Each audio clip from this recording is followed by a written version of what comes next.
You're too sick to enjoy it anyway. My mother-in-law Patricia's voice dripped with contempt through the phone. I did everyone a favor by selling that old lake house. The money will help pay your medical bills since you insist on these expensive treatments. I lay in my hospital bed, still groggy from surgery, trying to process what I was hearing. The lake house, my grandfather's pride and joy, my childhood sanctuary, my inheritance, sold without my knowledge or consent while I was under anesthesia. My name is Olivia Parker, and at 34, I was battling a rare heart condition that required specialized surgery. The lake house was my safe haven, the place where I recovered between treatments, finding peace in the sound of gentle waves and morning mist over the water. My grandfather had left it to me in his will, knowing how much the place meant to me. You had no right, I managed to say, my voice barely above a whisper. That property was mine. Patricia's laugh was sharp and dismissive. Oh, please, you can barely take care of yourself. Besides, Marcus agreed it was for the best. The buyers are already moving in. Marcus, my husband. Of course he'd sided with his mother. He always did. I ended the call, letting my phone drop onto the sterile hospital sheets. Tears threatened, but I blinked them back. I wouldn't give Patricia the satisfaction, even if she couldn't see me.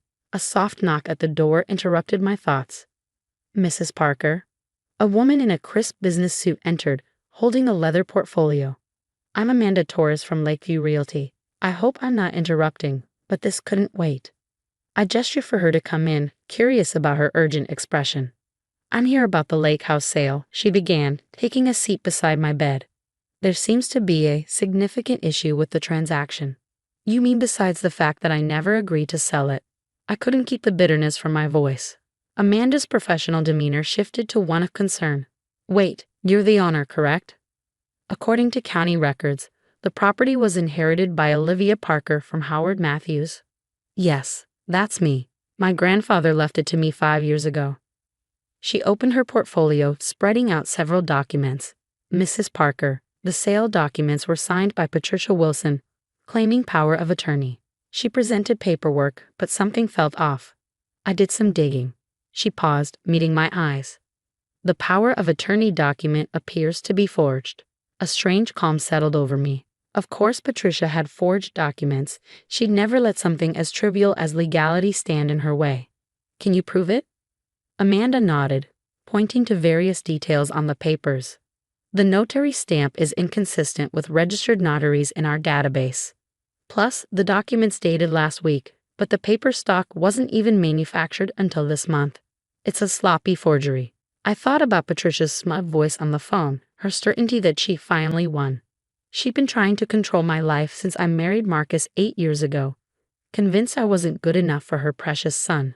The lake house had been a particular thorn in her side, prime real estate that she believed should belong to the real family. What happens now? I asked. The sale is void, Amanda explained. I've already contacted the buyers and frozen the transaction, but Mrs. Parker, she hesitated. This is serious fraud. Do you want to press charges? Did I? Patricia had finally overplayed her hand, given me irrefutable proof of her manipulation. But criminal charges would tear the family apart, force Marcus to choose sides. A memory surfaced, my grandfather sitting on the lake house porch, teaching me to fish. Sometimes, sweet pea, he'd said, the best revenge is letting people know you're stronger than they think you are. What would happen to the money? I asked Amanda. It's still in escrow, untouched. Patricia can't access it without final closing documents, which I haven't filed. Another knock at the door revealed my nurse. Mrs. Parker, your latest test came back. The surgery was successful. Your heart is responding exactly as we hoped. For the first time since waking up, I smiled. My heart was strong, stronger than Patricia had counted on. Miss Torres, I turned back to Amanda. Could you hold off on any legal action until I'm released? I think I'd like to handle this personally. She nodded, understanding in her eyes. Of course. Here's my card. Call me when you're ready. And Mrs. Parker? For what it's worth, I'm glad I double-checked those documents. After she left, I lay back against my pillows, plans already forming. Patricia thought she'd finally beaten me, taken away my sanctuary while I was at my weakest. She had no idea that her perfect plan was about to unravel. My phone buzzed with a text from Marcus. Mom says you're being difficult about the lake house. Why can't you think about what's best for everyone? I didn't reply. Let them think they'd won for now. Let Patricia celebrate her victory, perhaps even plan how to spend the money. My grandfather had always said the lake was at its most beautiful just before dawn, when the mist rolled in and everything changed. I closed my eyes, remembering the smell of pine needles, the creak of old wooden floors, the way sunlight danced on water. Patricia thought she'd taken all that away from me, but she'd actually given me something precious. The perfect opportunity to show her exactly who she was dealing with. The nurse returned with my evening medication. Your heart rate's looking much better, she said, checking the monitors. Whatever you're thinking about must be good for you. I smiled, fingering Amanda's business card, just planning a little family reunion at the lake house. It's going to be unforgettable. 3 days after my surgery, I was discharged from a hospital. My recovery was progressing remarkably well, something Patricia attributed to the stress of that old lake house being lifted from your shoulders. She'd been calling daily, her voice dripping with fake concern, while subtly reminding me how incapable I was of managing property. I let her talk, let her believe her plan had succeeded. Meanwhile, I was building my case meticulously. Amanda Torres had provided me with copies of every forged document, every fraudulent signature. The paper trail was damning. I just don't understand why you're being so cold, Marcus said one evening as he brought me tea. He'd been sleeping in the guest room since my return, claiming he didn't want to disturb my recovery. Mom was trying to help. I sipped my tea slowly, studying my husband's face. The boy I'd fallen in love with was still there somewhere, buried under years of his mother's manipulation. Help who, Marcus? Her stuff to my inheritance? He shifted uncomfortably. The medical bills are covered by my insurance, I cut in. The same insurance I've maintained through my job, despite your mother's constant suggestions that I should quit and focus on being a proper wife. Liv, you know how she is. She just wants what's best for her. For who, Marcus? For me? Or for herself? Before he could answer, my phone buzzed. It was Amanda. Mrs. Parker, the buyers are getting anxious. They're threatening to involve their lawyers if we don't explain the delay. Actually, that's perfect timing, I said, watching Marcus's confused expression. Could you set up a meeting? I think it's time everyone understood exactly what's happening. 2 days later, I walked into the real estate office, my medical clearance letter tucked safely in my bag along with other crucial documents.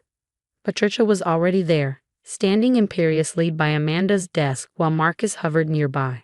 The buyers, a young couple named James and Sarah Miller, sat nervously in the corner. Finally, Patricia huffed. Now we can sort out this ridiculous delay and complete the sale. I smiled serenely, taking a seat. Yes, let's sort this out. Amanda, would you mind explaining to everyone why the sale was halted? Amanda cleared her throat professionally. Certainly. During our standard verification process, we discovered irregularities in the power of attorney documentation presented by Mrs. Wilson. Specifically, evidence of forgery. The room went silent. Patricia's face flushed dark red. How dare you? I would never. The notary stamp is fake, I continued calmly. The paper stock is wrong, and a signature. I pulled out my grandfather's will. Doesn't match any of my legal documents. Would you like to explain that, Patricia? Marcus stepped forward. Mom? What is she talking about? Patricia's composure cracked slightly. She's lying. I had every right. You were in surgery, decisions had to be made. Actually, Amanda interjected, Mrs. Parker's medical directive names her sister as her emergency decision maker, not you, Mrs. Wilson. You had no legal authority whatsoever. I turned to the Millers, who were watching the scene unfold with growing concern. I'm so sorry you've been caught up in this. I know you were excited about the property. Sarah Miller nodded uncertainly. It's such a beautiful place. When we saw it, I know, I said softly. I grew up there. My grandfather taught me to swim in that lake, to fish off that dock. Every board in that house has a memory. This is ridiculous, Patricia burst out. You can't even take care of yourself, let alone a property. Marcus, tell her. But Marcus was staring at the forged documents on Amanda's desk, recognition dawning in his eyes. Mom, this is your handwriting. Patricia faltered for the first time. I was trying to protect you. She's been holding you back, keeping that prime property all to herself when we could have. When you could have what? I interrupted. Sold it, profited from my inheritance, created some investment opportunity for Marcus that would keep him dependent on you. I did it for him, Patricia shouted. Everything I do is for my son. No, Marcus said quietly. You did it for yourself. You always do. The silence that followed was deafening. Patricia looked from Marcus to me, her carefully constructed world crumbling around her. Here's what's going to happen, I said, my voice steady. The sale is void. It was never legal to begin with. The Millers will get their earnest money back, with my sincere apologies for the confusion. And then, Patricia sneered, trying to regain control. Then you have a choice, I replied. You can either face charges for fraud and forgery, or you can sign this. I pulled out a document my lawyer had prepared. It's a formal acknowledgement of your actions and a legally binding agreement to never interfere with my property or medical decisions again.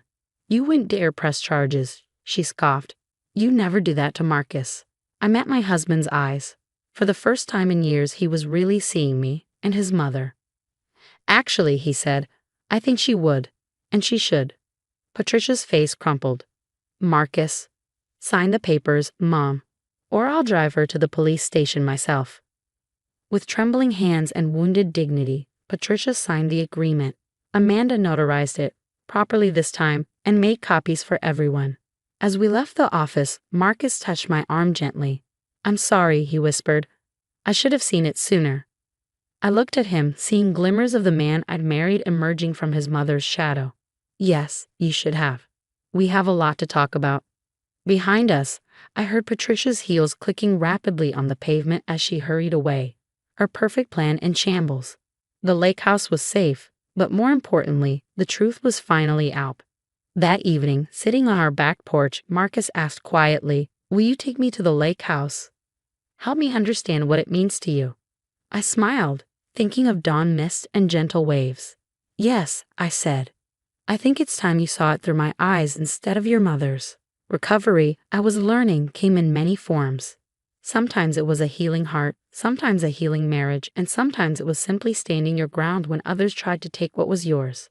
6 months after the confrontation at the real estate office, I stood on the lake house dock watching the sunrise paint the water gold.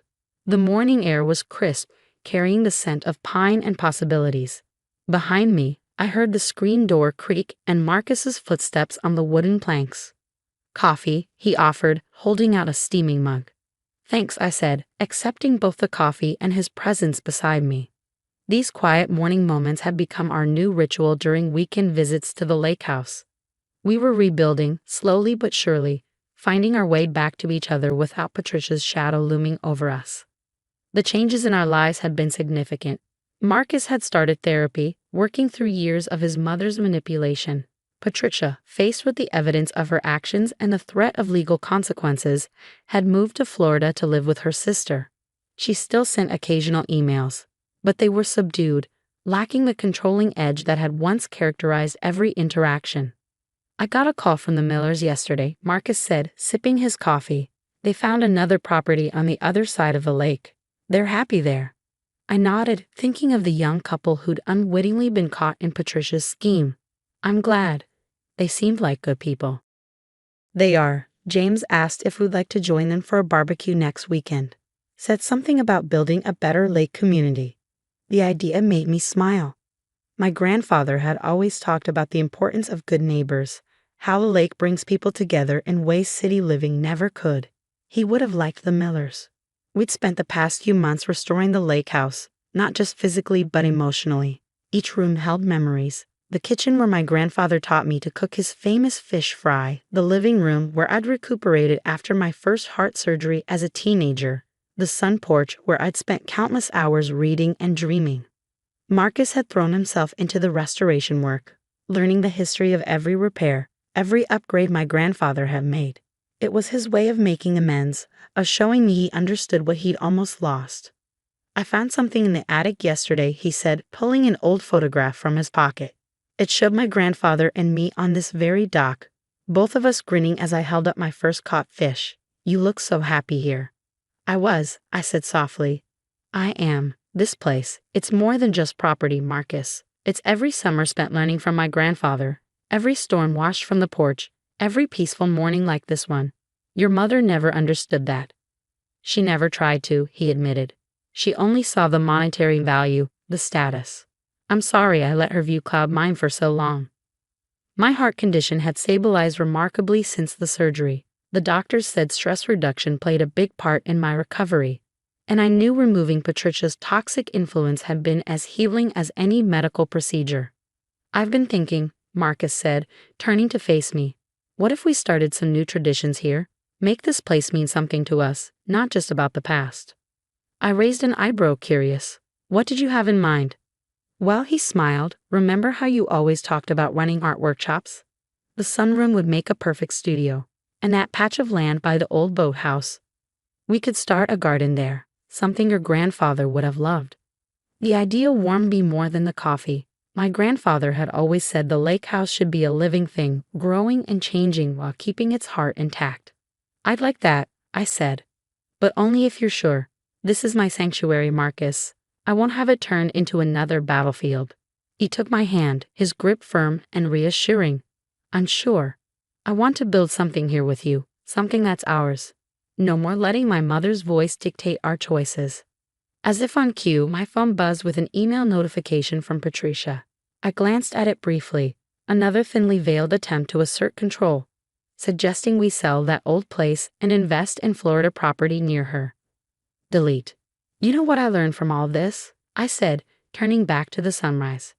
Sometimes the strongest thing you can do is simply hold your ground. Not with anger or revenge, but with quiet certainty in what you know is right. Marcus squeezed my hand. You've always been the strong one. I just didn't see it before. A fish jumped in the distance, creating ripples that spread across the golden water. Like those ripples, the effects of standing our ground had spread through every aspect of our lives. Our marriage was stronger, clearer. My health was better than it had been in years. And the lake house, my grandfather's legacy, remained a sanctuary, not just of the past now, but of our future too. Come on, I said, tugging Marcus toward the house. Let's make breakfast. I think it's time I taught you my grandfather's secret pancake recipe. As we walked back along the dock, I sent a silent thank you to my grandfather. He left me more than just a house by the lake. He'd given me a place to find my strength, to heal, to grow. And now finally, it was helping heal my marriage too. The morning mist was lifting, revealing a clear, bright day ahead. Just the kind of day for new beginnings.